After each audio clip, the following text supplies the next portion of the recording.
Why is it that feminism is encouraging society to go and turn into a MGTOW monk? For those who don't know what a MGTOW monk is, it's basically someone who is a part of the MGTOW movement, men going their own way. They basically just went and decided to forego dating, marriage, and all that good stuff. They're basically going to live a life of bachelordom, and this is by design. Now, a MGTOW monk, on the other hand, is someone who's taken it so far that they just don't have anything to do with women at all. They just try to cut them out of their life as much as they can. I mean, it's like, if they were at the store and all, they might go and they would avoid checking out if the cashier was a girl. Or if it was all women, they'd go and grit their teeth but not say anything to them. Basically, a MGTOW monk is like MGTOW Ultra. And for a long time, I was against the entire idea of being a MGTOW monk because it was just, to me, it was just too extreme.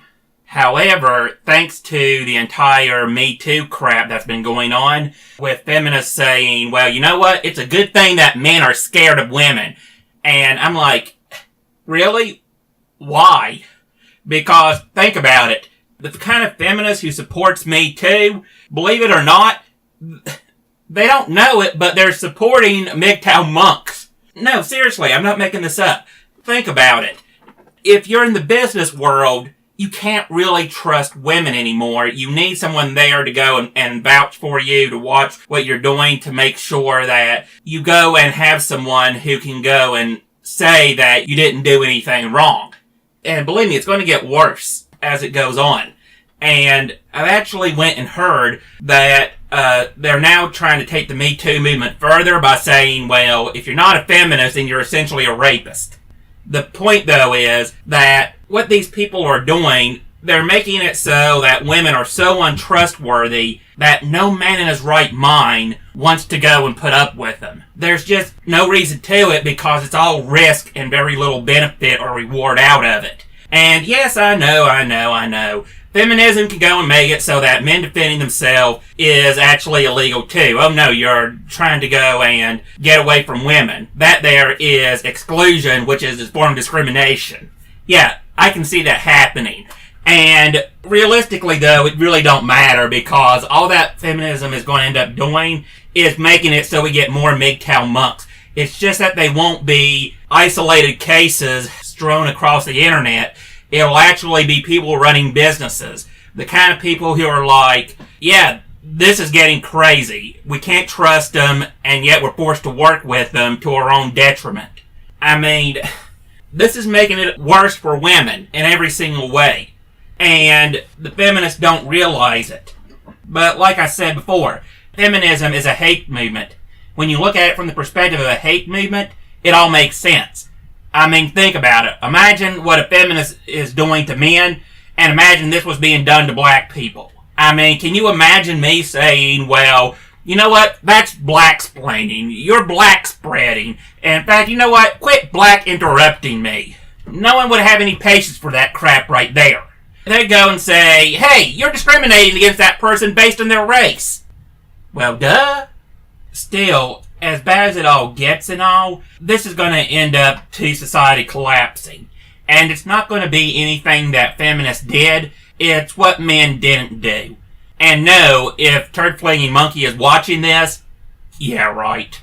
No, it wasn't because they didn't take women's votes away. I'll be fair, things have gotten so bad, I believe doing it for the short term would be a good idea, or at least put something into place where you can't vote unless you actually know what the politics are. In other words, don't be voting by emotion, don't be voting by party, vote for what makes the best sense. And yes, that should be applied to men as well as women, so yes, it won't just be women losing their votes, so don't act like I'm just trying to get on the women or nothing. But what I'm getting at is, it's kind of like there were these dogs that an experiment was run on. They were fixed with electric collars that would shock them, and the dogs had to go and hit a switch to go and stop the collars from shocking them.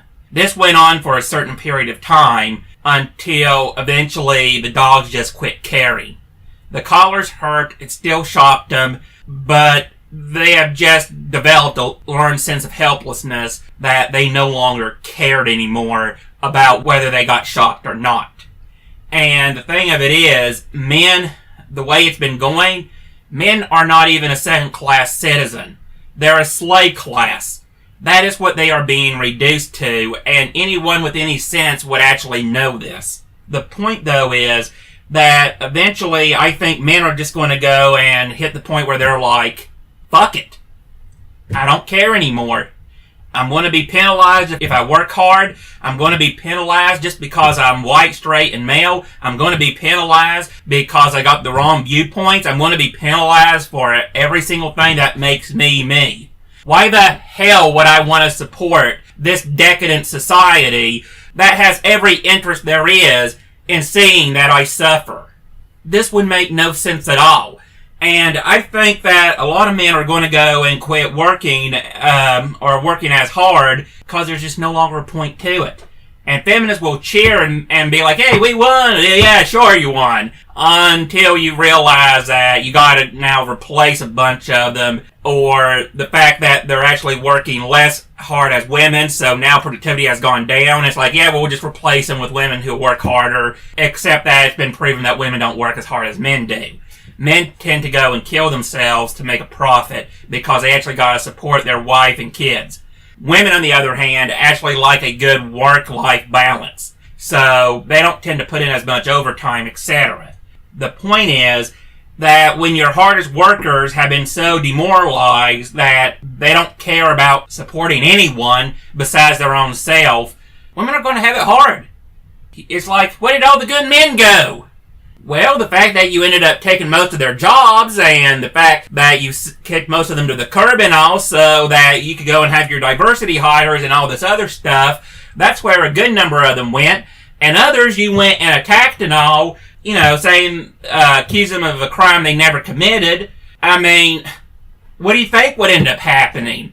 I mean, you go and kick the same dog so many times, it's either going to bite back, or it just shuts down entirely. It's like there's nothing there anymore. And the sad thing of it is, no matter how you look at it, this is going to be the end result. This is going to be one of the possible futures that Western civilization is going to face. Men are just not going to care. They're just going to shun women. And it's like if society collapses, who cares? It's not like they're part of society anymore. I mean, when you're being kicked and discriminated against, the white straight male is the only group of people you can actively discriminate against. And it's kind of like, well, gee, I don't care how diverse your country is, but if you mistreat the people who are holding it up, a collapse is coming.